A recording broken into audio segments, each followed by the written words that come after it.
الحمد لله حمدا كثيرا طيبا مباركا فيه اللهم صل وسلم على نبينا محمد۔ عربی زبان کے اندر جدہ کا لفظ عربی زبان میں بڑا وسیع ہے۔ نانی اور دادی دونوں کو جدہ کہتے ہیں۔ نانی ہو پڑنانی ہو اوپر تک، دادی ہو پڑدادی ہو اوپر تک، ان کو عربی زبان کے اندر جدہ کہا جاتا ہے۔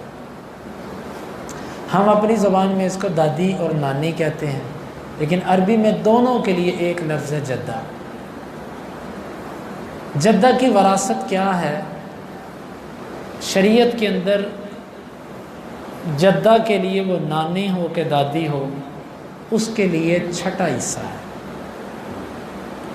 ٹوٹل جائیداد کو 6 حصوں میں تقسیم کریں گے اور چھٹا حصہ پکڑ کے نانی یا دادی جو بھی ہے اس کو پکڑا دیا جائے گا۔ اس کو کہتے ہیں دادی کی وراثت یا نانی کی وراثت۔ دادی ہو تب، پڑدادی ہو تب، اوپر ہو کوئی تب، نانی ہو پڑنانی ہو اوپر تک، ان کے لیے صرف چھٹا حصہ ہے۔ لیکن یہاں پر ایک تفصیل سمجھنے والی ہے۔ وہ تفصیل یہ ہے کہ جدہ 2 طرح کی ہوتی ہے۔ ایک وہ ہوتی ہے کہ جس کی میت کی طرف جب نسبت کی جائے تو درمیان میں جد فاسد نہ آئے۔ جد کس کو کہتے ہیں؟ جد کا لفظ بھی عام ہے، نانا اور دادا دونوں کے لیے جد بولا جاتا ہے۔ نانا ہو کہ دادا ہو، دونوں کو کیا کہا جاتا ہے؟ جد۔ جد صحیح اور جد فاسد۔ جد فاسد وہ ہوتا ہے کہ جس کی میت کی طرف نسبت کرے تو درمیان میں عورت کا رشتہ آئے۔ مثلا نانا جب اپنے نواسے کی طرف اس کی نسبت کریں گے تو ظاہر ہے اس کا نواسے سے رشتہ اپنی بیٹی کی وجہ سے ہے۔ بات سمجھے؟ نانا اس کی میت کے ساتھ مثلا نواسا فوت ہو گیا، اب یہ جو نانا ہے یہ میت کے ساتھ اس کا رشتہ عورت کی وجہ سے ہے۔ ہر وہ دادا، ہر وہ جد جس کی میت کی طرف جب نسبت کریں تو درمیان میں عورت کا واسطہ آئے، اس کو عربی زبان میں وراثت کی اصطلاح میں کہتے ہیں جد فاسد۔ فاسد اس لیے کہتے ہیں کہ یہ اس کی وجہ سے وراثت میں ایک خرابی آتی ہے، وگرنہ یہ مطلب نہیں ہے کہ یہ بڑا گناہگار آدمی ہے تو اس کا نام جد فاسد رکھ دیا، بلکہ وراثت میں ایک خرابی آتی ہے اس کی وجہ سے، اس لیے اس کا نام جد فاسد پڑ گیا۔ تو پہلے جد فاسد سمجھے پھر جدہ فاسدہ سمجھے، یہ مشکل نہیں ہے چیزیں، صرف آپ کی توجہ چاہیے۔ میت کی طرف نسبت اگر کسی عورت کی وجہ سے ہو، درمیان میں عورت ہو، تو اس جد کو جد فاسد کہتے ہیں۔ جیسے نانا ہوتا ہے، یہ اپنے نواسوں کے لیے جد فاسد ہے۔ اب وہ جدہ دادی اور نانی دونوں کو کہتے ہیں جس کی جب میت کی طرف نسبت کریں تو درمیان میں جد فاسد آئے۔ مثلا نانے کی ماں، آپ کا نانا اور نانے کی جو والدہ ہے وہ،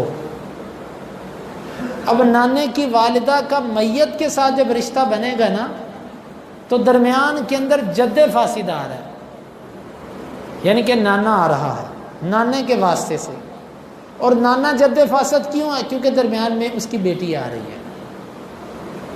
یوں ایک جد فاسد ہوتا ہے اور ایک جدہ فاسدہ ہوتی ہے۔ یہ 2 چیزیں اپنے ذہن کے اندر رکھیں۔ اب آپ یہ سمجھیں کہ جدہ صحیحہ وارث بنتی ہے۔ جدہ صحیحہ کون ہوتی ہے؟ ماں کی ماں، نانی، اس کی ماں، اس کی ماں، یعنی ماں کی لڑی، ماں کی ماں، اس کی ماں، اس کی ماں، اس کی ماں، یہ سب جدہ صحیحہ ہیں، یہ وارث بنتی ہے۔ اور اسی طرح باپ کی ماں یعنی دادی، یہ بھی جدہ سیاح ہوتی ہے، یہ بھی وارث بنتی ہے۔ پھر دادی کی ماں، اس کی ماں، اس کی ماں، اس کی ماں، یہ وارث بنتی ہے۔ البتہ جو دادا ہے، دادا، نانا نہیں دادا، جو اس کی ماں ہے یہ بھی وارث بنتی ہے، کیونکہ درمیان میں جد فاسد نہیں ہے۔ لیکن نانے کی ماں جو ہے نا، نانے کی ماں، وہ وارث نہیں بن سکتی۔ کیوں؟ درمیان کے اندر جد فاسد آ رہا ہے، نانا خود فاسد ہے، تو اس کی ماں وارث کیسے بن گئی؟ تو یہ ہے جدہ کی وراثت۔ مشکل نہیں ہے، صرف تھوڑی سی توجہ کی ضرورت ہوتی ہے۔ جدہ صحیحہ وارث بنتی ہے، جدہ فاسدہ وارث نہیں بنتی۔ جدہ فاسدہ وہ ہوتی ہے جو نانے کی ماں ہوتی ہے، آسان لفظوں میں یوں سمجھ، اس کو جدہ فاسدہ کہتے ہیں، یہ وارث نہیں بن سکتی۔ اب دادی وارث کب بنے گی؟ اگر ماں موجود ہو تو نانی وارث نہیں بن سکتی، ماں موجود ہو تو نہ نانی وارث بن سکتی ہے، نہ دادی وارث بن سکتی۔ کیوں؟ کیونکہ نانی اور دادی نے لینا تھا ماں کا حصہ، جب ماں خود موجود ہے تو ان کا حصہ کسی کو جا سکتا نہیں۔ ماں موجود ہو تو نانی اور دادی وارث نہیں بنتے، پہلی بات۔ دوسری بات، جب قریب والی دادی موجود ہو، قریب والی جدہ موجود ہو، تو دور والی وارث نہیں بنتی۔ مثلا دادی موجود ہے پر دادی وارث نہیں بن سکتی۔ اور نمبر 3، جس وقت باپ موجود ہو، باپ، اس وقت بھی دادی وارث نہیں بنتی۔ کیوں؟ دادی کا رشتہ اپنے پوتے کے ساتھ اپنے بیٹے کی وجہ سے، تو جب وہ اصل موجود ہے تو دادی کو کچھ نہیں ملے گا۔ یہ ہے وراثت کے حوالے سے کچھ اہم باتیں، یعنی کہ آسان لفظوں میں سمجھیں، جب قریب کا رشتہ موجود ہو تو دور کا رشتہ وارث نہیں ہوتا۔ بعض دفعہ ایسے ہوتا ہے کہ ادھر سے دادی بھی موجود ہے، ادھر سے اسی لیول کی نانی بھی موجود ہے، مطلب باپ کی ماں بھی زندہ ہے، باپ زندہ نہیں ہے، ادھر سے ماں کی ماں بھی زندہ اور ماں زندہ نہیں ہے۔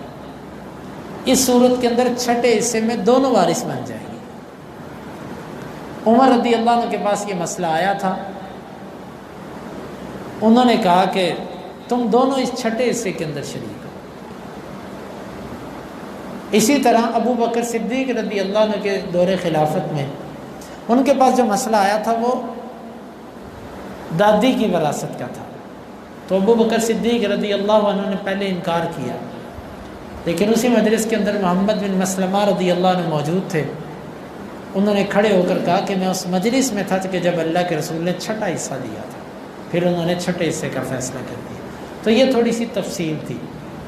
آپ آسان لفظوں میں اتنا یاد رکھیں کہ دادی کا چھٹا حصہ ہے،